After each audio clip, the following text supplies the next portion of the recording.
തയ്യാറാക്കുന്നത് റവയും മുട്ട ഉപയോഗിച്ചിട്ട് നമുക്ക് വളരെ എളുപ്പത്തിൽ തന്നെ തയ്യാറാക്കാവുന്ന ഒരു 4 മണി പലഹാരം.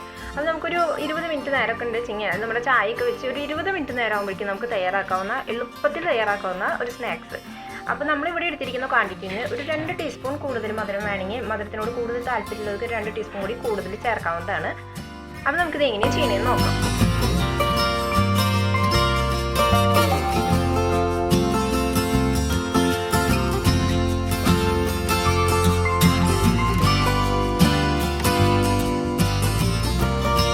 നമ്മൾ ഇതിനായിട്ട് ഒരു 2 മുട്ടയാണ് എടുക്കുന്നത്. അപ്പോൾ നിങ്ങൾക്ക് അളവ് കൂടുതൽ വേണമെങ്കിൽ അല്ലെങ്കിൽ കുറവാണ് വേണ്ടത് വെച്ചെങ്കിൽ അതിനനുസരിച്ച് നിങ്ങൾക്ക് കൂട്ടുകയോ കുറയ്ക്കുകയൊക്കെ ചെയ്യാം. നമ്മളിപ്പോൾ ഇവിടെ ഒരു 2 മുട്ട എന്നൊരു കണക്കാണ് എടുക്കുന്നത് കേട്ടോ. അപ്പോൾ ഈ 2 മുട്ടയിലേക്ക് നമുക്ക് മധുരം ചേർക്കണം. അപ്പോൾ പഞ്ചസാര എന്ന് പറയുന്നത് ഓരോരുത്തരുടെ മധുരത്തിന് ഇപ്പോൾ കൂടുതൽ മധുര താല്പര്യമാണ് വെച്ചെങ്കിൽ അതിനനുസരിച്ച് ചേർക്കണം. കുറവാണ് താല്പര്യം വെച്ചെങ്കിൽ നമ്മൾ അതിനനുസരിച്ച് ചേർത്ത് കൊടുത്താൽ മതി. ഞാനിപ്പോൾ ഒരു 2 ടേബിൾ സ്പൂൺ പഞ്ചസാര ചേർത്ത് കൊടുക്കുന്നുണ്ട്. ഇപ്പോൾ ഇത് വലിയ ക്രിസ്റ്റലാണ് കേട്ടോ. അപ്പോൾ അത് കാരണം തന്നെ 2 ടേബിൾ സ്പൂൺ നമ്മൾ സാധാ പഞ്ചസാരയുടെ ഒരു അളവല്ല, കുറച്ചും കൂടി കൂടുതലായിരിക്കും. ഇപ്പോൾ 2 ടേബിൾ സ്പൂൺ ഞാൻ ചേർത്ത് കൊടുത്തിട്ടുണ്ട്. കാരണം ഏലക്കായ ഞാൻ ഇതിൽ പൊടിച്ച് ഇടാൻ വേണ്ടിയിട്ട് ഞാൻ കുറച്ച് 1 ടീസ്പൂൺ പഞ്ചസാരയിൽ പൊടിച്ചെടുത്തിട്ടുണ്ട്. അപ്പോൾ അതും കൂടി കണക്കാക്കിയിട്ടാണ് 2 ടേബിൾ സ്പൂൺ എടുത്തത്. അപ്പോൾ ഏലക്കായ നമ്മളെപ്പോഴും കുറച്ചേ ഉള്ളൂ ചിങ്ങി കുറച്ച് പഞ്ചസാര ചേർത്ത് പൊടിച്ചാൽ നമുക്ക് എളുപ്പമായിരിക്കും. ഇനി നമ്മളിത് നന്നായിട്ടൊന്ന് ബീറ്റ് ചെയ്തെടുക്കാം. ഇപ്പോൾ നമ്മൾ കേക്കിനൊന്നും ബീറ്റ് ചെയ്തെടുക്കുന്ന പോലെ നന്നായി ഇതായിട്ട് വരുന്നു വേണ്ട. ഈ പഞ്ചസാര അലിയുന്ന ആ ഒരു പാകത്തിന് നമ്മൾ നന്നായി ഒന്ന് ബീറ്റ് ചെയ്തെടുക്കുക. അപ്പോൾ ഈ മുട്ടയുടെ മണമൊക്കെ മാറാൻ ഏലക്കായുടെ ഒരു ഫ്ലേവർ വരുമ്പോൾ നമുക്ക് നന്നായിരിക്കും. പിന്നെ ഫ്രൈ ചെയ്ത് വരുമ്പോൾ അത്ര പ്രശ്നമൊന്നും ഉണ്ടായിരിക്കില്ല. ഇനി ഇതിലേക്ക് നമുക്ക് ഏലക്കായുടെ പൊടി ചേർത്ത് കൊടുക്കാം. അപ്പോൾ അത് ഞാനൊരു 3-4 എണ്ണം എടുത്തിട്ടുണ്ടായിരുന്നു. അത് പഞ്ചസാര ചേർത്ത് പൊടിച്ചെടുത്തതാണ് കേട്ടോ. അതും കൂടി നമുക്ക് ഇതിനകത്ത് ചേർത്ത് കൊടുക്കാം. ഇനി ഇത് നന്നായിട്ട് പഞ്ചസാര ഒന്ന് ബീറ്റായി വരാൻ നമുക്ക് കുറച്ച് നേരം വേണ്ടി വരും. കാരണം ഞാൻ പറഞ്ഞല്ലോ നല്ല ക്രിസ്റ്റലായിട്ടുള്ള പഞ്ചസാരയാണ്. അപ്പോൾ അത് കാരണം ഒന്നെങ്കിൽ നമുക്ക് ബീറ്റർ വെച്ചിട്ട് ബീറ്റ് ചെയ്തെടുക്കാവുന്നതാണ്. പക്ഷെ അത്രയ്ക്ക് അങ്ങ് കേക്കിൻ്റെ പോലെ സോഫ്റ്റ് ആയിട്ട് അപ്പോൾ ക്രീമി ആയിട്ട് വരും.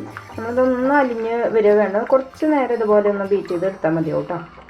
പിന്നെ നമ്മളിവിടെ 1 കപ്പ് റവയാണ് എടുത്തിരിക്കുന്നത്. അപ്പോൾ റവ നമ്മൾ മൊത്തത്തിൽ ചേർത്ത് കൊടുക്കാൻ പാടില്ല. നമ്മൾ റവ കുറച്ചായിട്ട് ചേർത്ത് കൊടുക്കുക. അപ്പോൾ റവ എടുക്കുന്ന അളവിൽ വ്യത്യാസം ഉണ്ടായിരിക്കും, കപ്പിൻ്റെ അളവിൽ വ്യത്യാസം ഉണ്ടായിരിക്കും. നമുക്കിത് ഒരുപാട് അങ്ങനെ ടൈറ്റായി വരാനും പാടില്ല, ലൂസായിട്ട് വരാനും പാടില്ല. ആ ഒരു കൺസിസ്റ്റൻസിയിൽ വേണം എടുക്കാൻ. അപ്പോൾ അത് കാരണം നമ്മൾ കുറച്ചായിട്ട് ചേർത്ത് കൊടുത്തിട്ട് വേണം നന്നായിട്ട് മിക്സ് ചെയ്തെടുക്കാൻ. ഇപ്പം നമ്മുടെ പഞ്ചസാരയൊക്കെ നന്നായിട്ട് ഒന്ന് മിക്സായി വന്നിട്ടുണ്ട്. ഇതിലേക്ക് നമുക്ക് കളറിന് വേണ്ടിയിട്ട് കുറച്ച് മഞ്ഞൾപ്പൊടി ചേർത്ത് കൊടുക്കാം.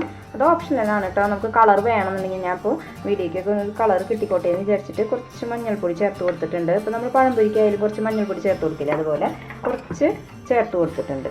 ഇനി അതും കൂടി ചേർത്ത് നമുക്ക് നന്നായിട്ടൊന്ന് മിക്സ് ചെയ്ത് കൊടുക്കാം. അതിന് ശേഷം നമുക്ക് റവ കുറച്ചായിട്ട് മിക്സ് ചെയ്ത് കൊടുക്കാം. ചെറുതായിട്ട് ഇങ്ങനെ മിക്സ് ചെയ്ത് കൊടുത്തതിന് ശേഷം ശരിക്കും 2 മുട്ടയ്ക്ക് 1 കപ്പ് റവ കറക്റ്റ് പാകമായിരിക്കും. എങ്കിലും നമ്മൾ ഒരു അളവിൻ്റെ ഒരു കപ്പ് മെഷർമെൻറ്റ് കപ്പ് വ്യത്യാസം ഉണ്ടായിരിക്കും. അതുകൊണ്ട് വലിയ പ്രശ്നം ഉണ്ടായിട്ടല്ല, നമ്മൾ അതിനനുസരിച്ചിട്ട് അപ്പോൾ എന്തെങ്കിലുമൊക്കെ ഒന്ന് കൂട്ടി കുറച്ച് ചെയ്താൽ മതിയാവും. പക്ഷെ ഫസ്റ്റ് ടൈം ചെയ്യുന്നവർക്ക് ഫ്ലോപ്പ് ആവാതിരിക്കാൻ വേണ്ടിയിട്ടാണ് നമ്മൾ ഇത്രയും ഇതായിട്ട് പറയുന്നത് കേട്ടോ. ഇതുപോലെ കുറച്ചായിട്ട് ചേർക്കുക. പക്ഷേ ഇനി നമ്മൾ ഇതിനകത്ത് തേങ്ങ ചേർക്കുന്നുണ്ട്. അപ്പോൾ തേങ്ങ ചേർക്കുന്ന കാരണം അഥവാ നമുക്ക് കുറച്ച് ടൈറ്റായി വരികയാണെങ്കിൽ തന്നെ ഞാനിവിടെ കുറച്ച് പാലാണ് ചേർക്കാൻ ഉദ്ദേശിക്കുന്നത്. നമുക്കൊന്ന് നോക്കാം എങ്ങനെയുണ്ട് എന്നുള്ളത്. എന്താണ് അതിൻ്റെ പാകം നോക്കി നോക്കാം. ഇനി ഈ റവയൊക്കെ ഒന്ന് കുതിർന്ന് വരണം. നമ്മൾ വറുത്ത റവയൊന്നുമല്ല എടുത്തിരിക്കുന്നത്, വറുക്കാത്ത റവയാണ് ഞാൻ എടുത്തിരിക്കുന്നത്. അപ്പോൾ വറുത്തതായാലും പ്രശ്നമൊന്നുമില്ല. നമ്മളെല്ലാ റവയും ചേർത്ത് കൊടുത്തിട്ടുണ്ട് കേട്ടോ. അത് കഴിഞ്ഞ് നമുക്ക് കുറച്ച് ടൈറ്റ് ആണെന്ന് തോന്നുകയാണെങ്കിൽ തന്നെ കുറച്ച് പാല് ചേർത്ത് കൊടുത്താൽ മതിയാവും കേട്ടോ. നന്നായി ഒന്ന് മിക്സ് ചെയ്ത് വന്നിട്ടുണ്ട്. ഇനി ഇതിലേക്ക് നമുക്ക് നമ്മൾ എടുത്തു വെച്ചിരിക്കുന്ന നാളികേരം നമുക്ക് ചേർത്ത് കൊടുക്കാം. ഞാൻ ഒരു 1/2 കപ്പ് നമ്മൾ റവ എടുത്തതിൽ 1/2 കപ്പ് തേങ്ങയാണ് ഇട്ട് കൊടുക്കുന്നത്. നമ്മൾ എന്തായാലും മുട്ടയൊക്കെ ചേർത്ത് തയ്യാറാക്കുന്ന കാരണം നമ്മൾ ഇപ്പോൾ ഇന്ന് തയ്യാറാക്കി നമ്മൾ ഇന്ന് തന്നെ കഴിക്കുക, അങ്ങനെയാണ് വേണ്ടത്. ഇപ്പോൾ പിറ്റേ ദിവസത്തേക്കൊന്നും ഞാൻ ഇതുവരെ എടുത്തു വെച്ച് നോക്കിയിട്ടില്ല. അപ്പോൾ അത് കാരണം തന്നെ കേടാവുമെന്നൊന്നും പറയാൻ പറ്റില്ല. അങ്ങനെ ചെയ്യുന്നതിനൊക്കെ നമ്മൾ എന്തായാലും നാളികേരം നന്നായി ഒന്ന് ഫ്രൈ ചെയ്യേണ്ടി വരും. ഇതിപ്പോൾ നമ്മൾ ഇപ്പം തന്നെ എടുക്കുന്ന കാരണം നാളികേരം ഫ്രൈ ചെയ്യേണ്ട ആവശ്യമില്ല കേട്ടോ. ഇപ്പോൾ ഇത് കുറച്ച് ഒരു ടൈറ്റ് ആയിട്ടാണ് ഇരിക്കുന്നത്. അപ്പോൾ ഇതിലേക്ക് നമുക്ക് കുറച്ച് പാല് ചേർത്ത് കൊടുക്കാം. നമ്മളൊരു സംഭവം വിട്ടുപോയി. ഇതിലേക്ക് നമുക്ക് ആവശ്യത്തിന് ഉപ്പ് ചേർത്ത് കൊടുക്കണം. കുറച്ച് ഉപ്പ് ചേർത്ത് കൊടുക്കണം. അപ്പോൾ ഇത് ഇപ്പോഴും അത്യാവശ്യം നല്ല കട്ടിക്ക് തന്നെയാണ് ഇരിക്കുന്നത്. നമുക്ക് ആ പാല് ചേർക്കുമ്പോൾ അതിനകത്ത് ഉപ്പ് ചേർത്തിട്ട് ഇട്ട് കൊടുക്കാം. നമ്മളത് ഫസ്റ്റ് ടൈമിൽ തന്നെ ഇട്ട് കൊടുക്കണമായിരുന്നു. ഇപ്പോൾ ഇട്ട് കൊടുക്കുമ്പോൾ ചിലപ്പോൾ ഇപ്പോൾ ടൈറ്റ് കൺസിസ്റ്റൻസിയിൽ ഇരിക്കണം. അപ്പോൾ അത് കാരണം തന്നെ ഉപ്പിടുമ്പോൾ അവിടെ ഇവിടെ ആയിട്ട് ഇരിക്കും. നമ്മുടെ പാലിൽ കലക്കിയിട്ട് ഇട്ട് കൊടുത്താൽ മതി. ഞാൻ തിളപ്പിച്ച പാലാണ് എടുത്തിരിക്കുന്നത്. ഇപ്പോൾ ഇട്ട് കൊടുത്തുകൊണ്ട് വലിയ പ്രശ്നമൊന്നും ഉണ്ടാവില്ല. ഇപ്പോൾ നമ്മൾ നേരത്തെ 1 ടേബിൾ സ്പൂൺ പാല് ചേർത്ത് കൊടുത്തു. ഇപ്പോൾ ഇതിൽ ഞാൻ 2 ടേബിൾ സ്പൂൺ പാലുണ്ട് കേട്ടോ. പിന്നെ ആവശ്യത്തിന് ഉപ്പും ചേർത്ത് കൊടുത്തിട്ടുണ്ട്. നമ്മളിതിനകത്ത് ഒഴിച്ചു കൊടുത്തു. ഇനി നമുക്കിത് നന്നായി ഒന്ന് മിക്സ് ചെയ്തിട്ട് അതിൻ്റെ ഒരു പാകം നോക്കാം.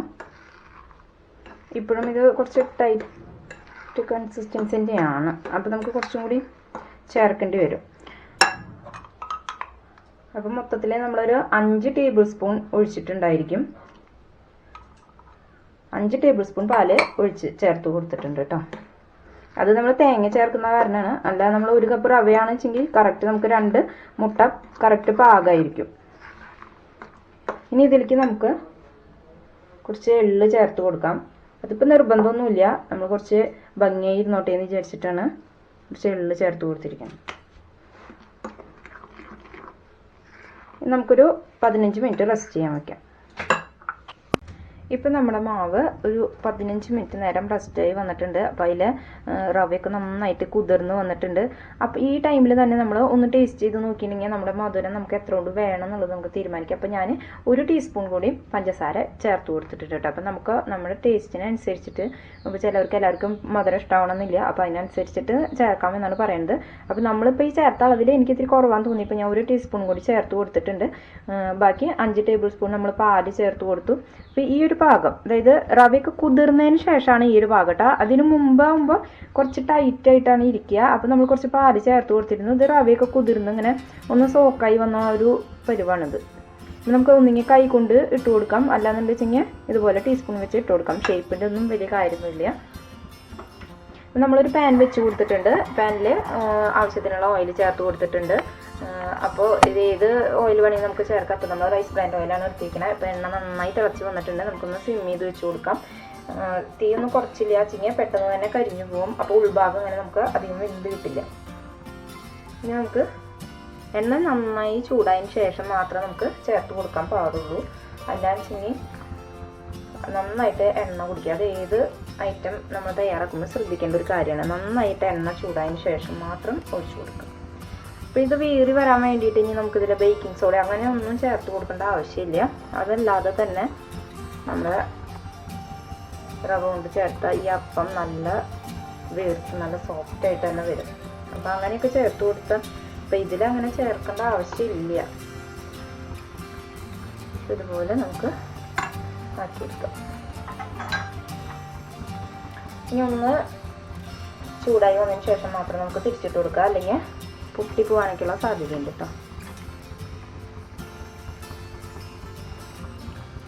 ഒരു ഭാഗം ചെറുതായിട്ടൊന്ന് കളർ മാറി വന്നിട്ടുണ്ട്. അപ്പോൾ നമുക്ക് ഇതുപോലെ ഒന്ന് മറച്ചിട്ട് കൊടുക്കാം. ഇപ്പം നമ്മളിത് മധുരത്തിൻ്റെ ഒരു ഭാഗമാണ് ചെയ്തത്. ഇതിൻ്റെ നമുക്കിപ്പോൾ എല്ലാവർക്കും മധുരം ഇഷ്ടമാവണമെന്നില്ല. ഇപ്പം എൻ്റെ വീട്ടിൽ തന്നെ മധുരം ഇഷ്ടമില്ലാത്തവരുണ്ട്. അപ്പോൾ അതിന് നമുക്ക് റവ വെച്ച് ഇതുപോലെ തന്നെ മുട്ടയും ചേർത്ത് തയ്യാറാക്കാവുന്ന റെസിപ്പി ഞാൻ അടുത്ത് ഇടുന്നതായിരിക്കും കേട്ടോ. അപ്പോൾ നമുക്ക് ഇത് കുട്ടികൾക്കൊക്കെ നല്ല ഇഷ്ടമായിരിക്കും മധുരമുള്ളത്. മധുരം ഇല്ലാത്തത് നമുക്ക് അടുത്തതായിട്ട് ഇടാം. നമുക്ക് റവ കൊണ്ടുള്ള വെറൈറ്റി സ്നാക്സ് തയ്യാറാക്കാം. അപ്പോൾ ഇത് കണ്ടില്ലേ, ഇപ്പോൾ ഒരു ഭാഗം അത്യാവശ്യം ക്യാമറയിൽ വലിയ കളറൊന്നും കാണാനില്ല അല്ലേ. അത്യാവശ്യം നല്ല കളർ വന്നിട്ടുണ്ട് കേട്ടോ. നമ്മളിപ്പോൾ പഴംപൊരിക്കൊന്നും ചേർത്ത പോലെ നല്ല യെല്ലോ കളറൊന്നും വന്നില്ല കേട്ടോ. നമ്മൾ അതിനുള്ള ഇത് ഞാൻ ചേർത്തില്ല. കുറച്ച് മഞ്ഞൾപ്പൊടി ഇനി ചേർത്ത് കൊടുത്തുള്ളൂ. മീഡിയം ഫ്ലെയിമിൽ ഇട്ടിട്ട് ആക്കാൻ ശ്രദ്ധിക്കുക. ഫ്രൈ ചെയ്യാൻ ശ്രദ്ധിക്കുക, അല്ലേ വെച്ചാൽ വെന്ത് വരില്ല. ഇപ്പോൾ നമ്മുടെ അപ്പത്തിന് നല്ല കളറൊക്കെ വന്നിട്ടുണ്ട്. നമുക്കിതിനി എടുത്ത് മാറ്റാം. ഒരുപാട് ഫ്രൈ ആയി വന്നാൽ ഒരുപാട് ഹാർഡാവും. ഇപ്പോൾ പുറം ഭാഗം നല്ല ക്രിസ്പി ആയിരിക്കും, പക്ഷെ നമുക്ക് ഉള്ളിൽ നല്ല സോഫ്റ്റ് ആയിട്ട് തന്നെ കിട്ടും കേട്ടോ. ഇതുപോലെ നമുക്ക് ബാക്കിയുള്ളതും കൂടി ചെയ്തെടുക്കാം.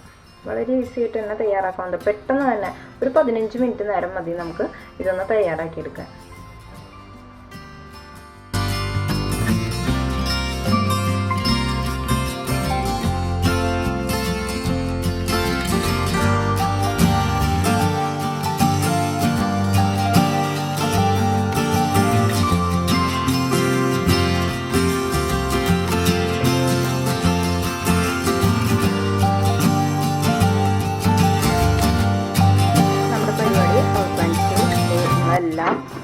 എടുത്തിട്ടുണ്ട് കേട്ടോ. അപ്പോൾ വളരെ സിമ്പിളായിട്ട് നമുക്ക് തയ്യാറാക്കാവുന്ന ഒന്നല്ലേ. അപ്പോൾ എല്ലാവരും ട്രൈ ചെയ്ത് നോക്കണം. എന്നിട്ട് നിങ്ങളുടെ ഫീഡ്ബാക്ക് എന്നെ അറിയിക്കുക. അതുപോലെ തന്നെ നമ്മുടെ ചാനൽ സബ്സ്ക്രൈബ് ചെയ്യാത്തവരാണെന്ന് സബ്സ്ക്രൈബ് ചെയ്ത് സപ്പോർട്ട് ചെയ്യുക. അപ്പോൾ അടുത്ത റെസിപ്പിയുമായി നമുക്ക് വീണ്ടും കാണാം. Thank you.